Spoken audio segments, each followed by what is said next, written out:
प्यारे भाई बहन, आप सभी को प्रभु यीशु मसीह के मीठे और मधुर नाम में जय मसीह की। मैं आशा करती हूँ प्रभु में कि आप सभी लोग स्वस्थ और भले चंगे हैं। और मैं आप लोग के बीच में अर्चना राय एक बार फिर से परमेश्वर के वचन को लेकर मैं आप लोगों के बीच में आई हूँ। मैं पिछले सप्ताह में अपनी वीडियो नहीं डाल पाई थी, आप सभी से क्षमा चाहती हूँ क्योंकि मेरा स्वास्थ्य ठीक नहीं था। लेकिन अब मैं परमेश्वर पिता को पूरे दिल से धन्यवाद देती हूँ, मैं पूरी तरह से ठीक हूँ। तो मेरे प्यारे भाई बहन, वचन में जाने से पहले आप लोग मेरे चैनल को सब्सक्राइब कीजिए एंड लाइक कीजिए एंड कमेंट कीजिए एंड शेयर कीजिए और बेल आइकन ज़रूर प्रेस कीजिए ताकि आप लोगों को आने वाली वीडियो समय से आप लोग को मिलती रहे। तो मैं वचन में जाऊंगी और कुछ आयतों से मैं आप लोग के बीच में मैं बात करूंगी और कुछ आयतों पर मैं प्रकाश डालूंगी। वचन से आज हम लोग सीखेंगे मेरे प्यारे भाई बहन। तो वचन आप लोग के बीच में है रोमियो 8 अध्याय और वचन 13, 14, 15। जी हाँ, रोमियो 8 अध्याय और वचन 13 और 14। आइए मैं इस वचन पर मैं प्रकाश डालूंगी। यहाँ पे पौलुस कह रहे हैं रोम की कलीसिया में कि यदि तुम शरीर के अनुसार दिन काटोगे तो मरोगे, यदि आत्मा से देह की क्रियाओं के मारोगे तो जीवित रहोगे। इसलिए कि जितने लोग परमेश्वर की आत्मा के चलाए चलते हैं वे ही परमेश्वर के पुत्र हैं। वचन 15, क्योंकि तुमको दासत्व की आत्मा नहीं मिली कि फिर भयभीत हो, परंतु ले पालक की आत्मा मिली है जिससे हम हे अब्बा हे पिता कहकर पुकारते हैं। यहाँ तीन बातों को उठकर आती है, जैसे कि पौलुस रोम की कलीसिया में लिख रहे हैं, क्योंकि यदि तुम उस कलीसिया के लोगों को वो बता रहे, चेतावनी दे रहे हैं, उस कलीसिया के लोगों को साफ और स्पष्ट रूप से वो बता रहे हैं कि यदि तुम शरीर के अनुसार दिन काटोगे तो मरोगे, मरोगे, मरोगे।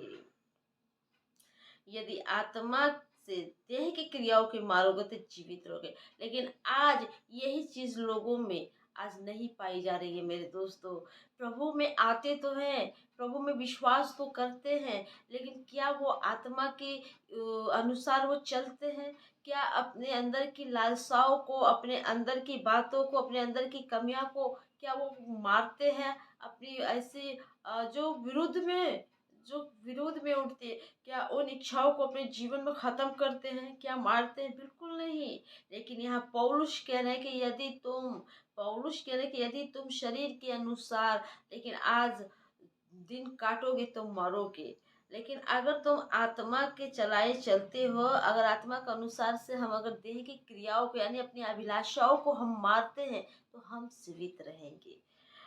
सो मेरे प्यारे भाई बहन, तो वचन कहता है हमें वचन की गहराई को देखना है, वचन की गहराई को हमें समझना है कि पौलुस आखिर किस बात की बल दे रहा है। क्योंकि उन दिनों में रोम में रोम की कलीसिया में बहुत ही मनमानी होती थी, क्योंकि विश्वास सब करते थे, लेकिन क्या वो आत्मा के अनुसार, वो आत्मा में मजबूत नहीं थे, वो आत्मा के अनुसार नहीं चलते थे। इसीलिए पौलुस इस बात पर बल दे रहा है और पौलुस बार बार इस बातों पर वो जोर दे रहा है कि नहीं, तुम आत्मा के अनुसार चलो, आत्मा के अनुसार चलो, आत्मा के अनुसार चलो। लेकिन तुम शरीर के अनुसार अगर दिन काटोगे तो मरोगे। और आज हम इस जगत में, आज इस संसार में बहुत से भाई बहन हैं जिनके जीवन में कोई परमेश्वर का डर नहीं, कोई परमेश्वर का भय नहीं, परमेश्वर के लिए कोई बोझ नहीं है, परमेश्वर के राज्य के लिए कोई बोझ नहीं है, परमेश्वर के कार्य के लिए कुछ नहीं। बस विश्वास कर ले, जिंदगी चल रही है, मजे में काट रहे हैं, यहाँ घूमना वहाँ घूमना, ये करना वो कर, यानी जो आत्मा के विरोध में है। उतने सारे जितने उनके शरीर के लिए, जो आज जितने भी भाई बहन के जीवन में शरीर की मनसाएं, शरीर की लालसाएं, शरीर की क्रियाएं उन्हें अच्छा लगता है कि ये वो बहुत सारी बातें उन लोग को जीवन में पाई जाती है, कि नहीं मुझे अच्छा लगता है। लेकिन यहाँ पौलुस कह रहे हैं कि यदि तुम शरीर के अनुसार दिन काटोगे तो मरोगे, यदि आत्मा की देह की क्रियाओं को मारोगे तो जीवित रहोगे। तो हमें ये सीखना है। अगर हम लोग विश्वास में हैं, प्रभु पर विश्वास करते हैं, प्रभु में हम लोग चलते हैं, तो हमें प्रार्थना करना है कि प्रभु देख, हमसे ये नहीं छूट रहा है, तो प्रभु हमें वो सामर्थ्य दे, पवित्र आत्मा हमें सामर्थ्य दे, ताकि हम उस पर हम जय पा सके। जो भी आत्मा के विरुद्ध में ये शरीर काम करता है और हम जितने भी लालसाओं में हम फंसते जाते हैं, तो हमें प्रार्थना करने की ज़रूरत है कि हमारे जीवन से हमें आत्मा पर सोचना है और हमें इस बात को, क्योंकि जब हम प्रभु में समय देंगे, वचन में समय बिताएंगे, तभी हमारे जीवन में क्या है कि हम आत्मा के अनुसार चलेंगे मेरे दोस्तों। तभी हम आत्मा के अनुसार, आत्मा के हेल्प से हम अपने अंदर की क्रियाओं के लालसाओं को मिटा सकते हैं, मार सकते हैं, खत्म कर सकते हैं, उस पर जय पा सकते हैं मेरे प्यारे भाई बहन। उस पर हम लोग जय पा सकते हैं। और वचन 14 कहता है, इसलिए कि जितने लोग, यहाँ वचन कहता है कि इसलिए कि जितने लोग परमेश्वर की आत्मा के चलाए चलते हैं, वे ही परमेश्वर के पुत्र है। यहाँ पौलुस ये नहीं करेगा हर एक परमेश्वर के पुत्र है। पौलुस कह रहे कि जो भी व्यक्ति, जो भी भाई, जो भी बहन, जो भी भाई, जो भी बहन अगर आत्मा के अनुसार अपना जीवन व्यापन कर रहे हैं, अगर उनका जीवन शैली आत्मा के अनुसार व्यतीत हो रही है, अगर उनका जीवन गति आत्मा के अनुसार व्यतीत हो रही है, अगर वो आत्मा के लीडिंग में चल रहे हैं, अगर आत्मा उनको हर एक बात को लीड कर रही है, जो अपना जीवन सच्चे रीति से प्रभु को दिया है और जो आत्मा के अगुवाई में चल रहा है, तो वही तो परमेश्वर के वो लोग पुत्र पुत्रियां होंगे। ये नहीं कि हम विश्वास कर ले और पूरी जिंदगी मनमानी कर रहे हैं।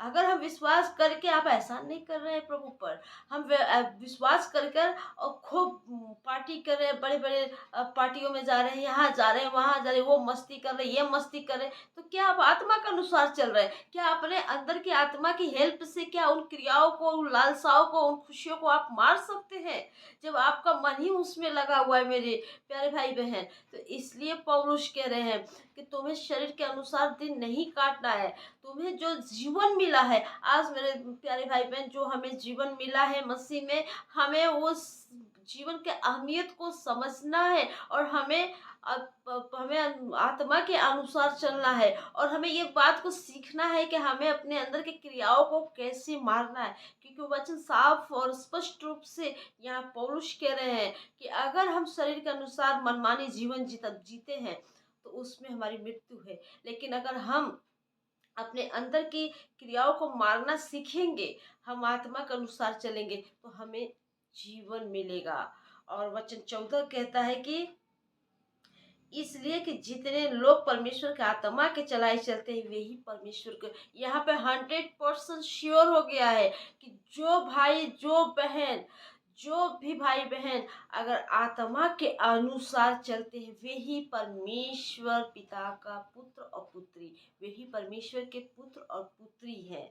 जो आत्मा के अनुसार चलेंगे मेरे प्यारे बहन, वही परमेश्वर के बेटा और बेटी है। और वचन 15, क्योंकि तुमको दासों की आत्मा नहीं मिली कि फिर भयभीत हो, परंतु ले पालक की आत्मा मिली है, जिससे हम हे अब्बा हे पिता कहकर पुकारते। तो हमें तो गुलामी की आत्मा नहीं मिली है, हम तो अब स्वतंत्र हो गए हैं। हम तो अब स्वतंत्र हो गए, हमें गुलामी की आत्मा नहीं मिली। अब हमें दासों में नहीं फंसना है, क्योंकि अब हमें वो सौगात, हमें वो अनुग्रह मिला है। प्रभु का वो अनुग्रह हम पर और आप पर, हर एक पर हुआ है कि आज हम ले पालक गोद लिए हुए हम लोग बच्चे, ताकि हम परमेश्वर पिता को हे अब्बा हे पिता कहकर कितनी खुशी के साथ और कितने हक और अधिकार के साथ कि हम लोग परमेश्वर पिता के हे अब्बा हे पिता कहकर उससे पुकार सकते। लेकिन कब पुकारेंगे उसको हे अब्बा हे पिता कहकर? कब पुकारेंगे? जब हम आत्मा के अनुसार चलेंगे, जब अपने अंदर की क्रियाओं को मारना सीखेंगे, जब अपने अंदर की बुराइयों को खत्म करना सीखेंगे, जब अपने अंदर की हर एक बुराई जो विरुद्ध, जो हमें हमें जो आत्मा के विरुद्ध हमारा शरीर जो काम करता है, अगर हम उसके अनुसार हम उन सारी चीज़ों को हम खत्म करेंगे, तब हम उस पर जय पाएंगे। तो अब हम और आप, मैं उन हर एक से कहना चाहती हूँ, तब जो व्यक्ति, जो भाई बहन अगर इस तरीके से जो आत्मा के लीडिंग में चलते हैं, जो आत्मा के अनुसार सुनते हैं और आत्मा के अनुसार करते हैं और हर एक चीज बुराइयों पर वो मारना जानते हैं, सीखे हैं, खत्म करना सीखे हैं, तो उसको जय मिलेगी, वो जीवन मिलेगी। और तभी हम परमेश्वर के पुत्र, बेटा और बेटी, और वो भी ले पालक यानी गोद लिए हुए, तब वो हक और अधिकार के साथ हम लोग कह सकते हैं कि हे अब्बा और हे पिता, क्योंकि हमें गुलामी की आत्मा नहीं मिली है। हम और आप स्वतंत्र हैं। इस वचन के द्वारा प्रभु आप सबको बहुत बहुत आशीष दे। और मेरे चैनल को माय जीसस मिशन आप लोग सब्सक्राइब कीजिए, एंड लाइक एंड कमेंट कीजिए, शेयर कीजिए, और बेल आइकन जरूर प्रेस कीजिएगा। प्रभु आप सबको बहुत आशीष दे।